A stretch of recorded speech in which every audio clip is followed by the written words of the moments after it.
Did you ever watch Sailor Moon growing up? Because I never actually got the chance to. It was banned in my house, so anytime I actually got to watch it as a kid, I was sneaking around behind my parents' back. I mean, I think it was mostly my mom that had an issue with it, but I'm not actually sure. But the reasoning behind that was that the Sailor Senshi's skirts were too short. I thought it was hypocritical. Even at the time, because growing up, I used to figure skate, and if you know anything about female figure skaters, their skirts are super short. So, if my uniform on the ice was okay, why wasn't Sailor Moon's okay too?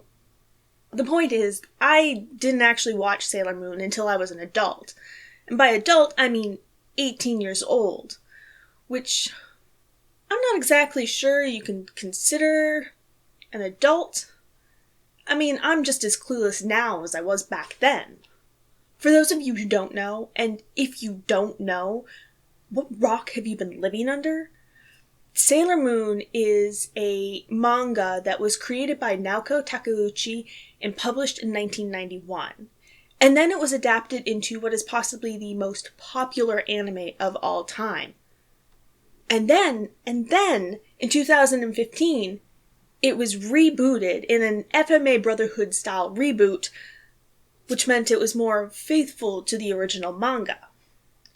Sailor Moon is a shoujo manga, which is primarily targeted at girls, because it focuses more heavily on emotional and romantic relationships rather than, the action-heavy shonen genre, which is targeted primarily at boys.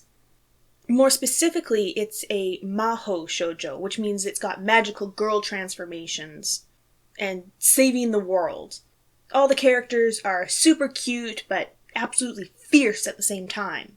The story centers around Usagi Skino, who is a 14-year-old middle school girl who discovers that she's the princess of the Moon Kingdom that has been reincarnated on Earth. And then together with her sailor Senshi, they fight the forces of evil and save the world. Plus, she discovers the reincarnation of her long-lost true love. She's an easily relatable character. You step into her shoes as a vulnerable teenage girl that struggles with school and doing the right thing. The anime and manga are a mix of comedic and dark elements. And like most anime and manga, they center around this idea of friendship and that you don't have to go it alone, which is very different from the individualistic ideology of American media. As you often see in American movies and television, the hero often has to face all challenges alone and conquer and win by themselves. I know that's a very broad generalization, but in Japanese culture, it's about the group and not just you. Many people call Usagi the anti-Disney princess because she was created around the same time that a lot of the problems that the Disney princesses faced were whether or not they got the boy. But she also had flaws. She was clumsy and lazy and a little bit boy crazy, and she definitely struggled with school. But she was also a fighter, ready to save the innocent, but also attempt to save the villains and the monsters too. She dedicated herself to the greater good.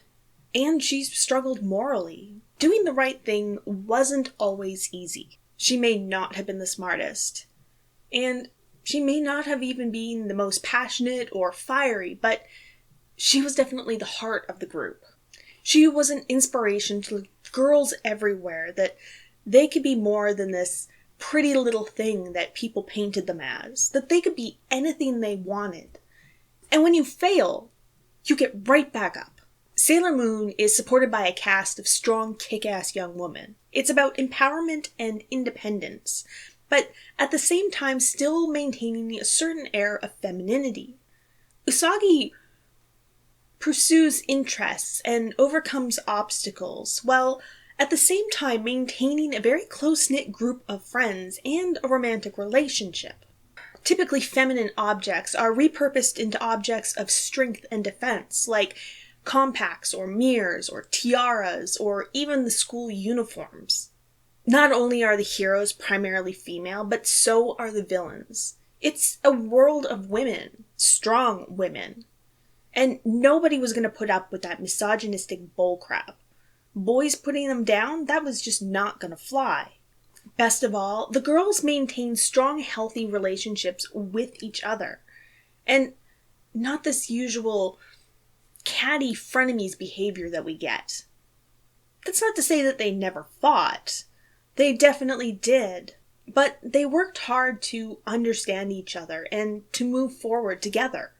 Sailor Moon elevated the treatment of girls and women in media to strong, powerful roles. Ones that were often saving the man, like Tuxedo Mask. He's the love interest of Sailor Moon. And he's actually significantly weaker than any of the girls. He doesn't usually have a huge role in defeating the enemy. He's the one that delivers the pep talk, or acts as the distraction so the girls can come in with the finishing blow. He isn't overbearing or controlling. He doesn't try to interfere or tell her what it is that she can do, which just happens to be saving the world. It's a surprisingly healthy relationship. They aren't completely reliant on each other. They actually grow both together as a couple, but as individuals as well. It's their deep, meaningful friendship that is the major key in the happiness and longevity of their relationship. Did you know when Sailor Moon premiered in Japan, it was only open to women? If a dude wanted to go, he needed to be the guest of a woman that was going. I mean, talk about a power move. Sailor Moon proved that strength and courage were genderless. Being cute and sweet does not equate fragility. So you like having your hair done, or doing your makeup, or having sparkly cute nails. That doesn't make you any less powerful. Sailor Moon is far from the perfect feminist icon. It's hard to argue that they're all about empowerment when you remember the obscene amount of panty shots. That and that the uniforms were compulsory.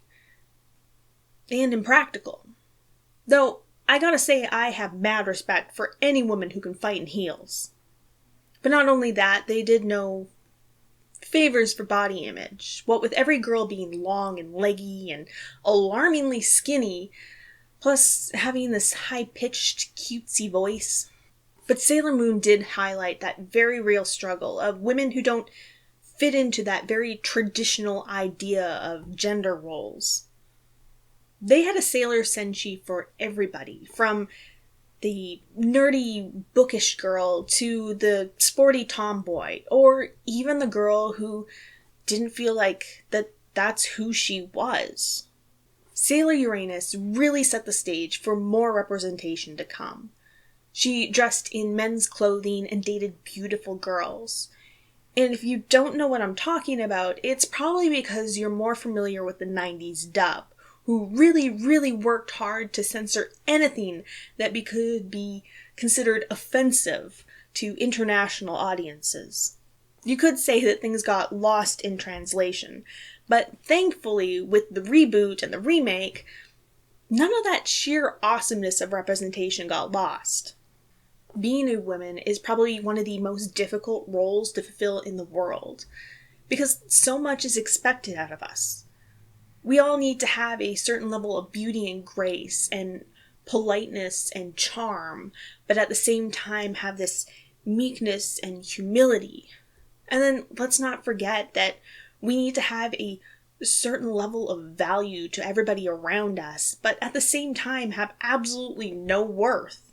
Maybe I didn't grow up with Sailor Moon, but she still taught me so much as an adult. And hopefully she will continue to be a shining example to young girls everywhere. And to the boys too. She's definitely somebody that I want to introduce to my niece because it's so important for girls to have strong female role models. And for them to know that they're not alone in this fight.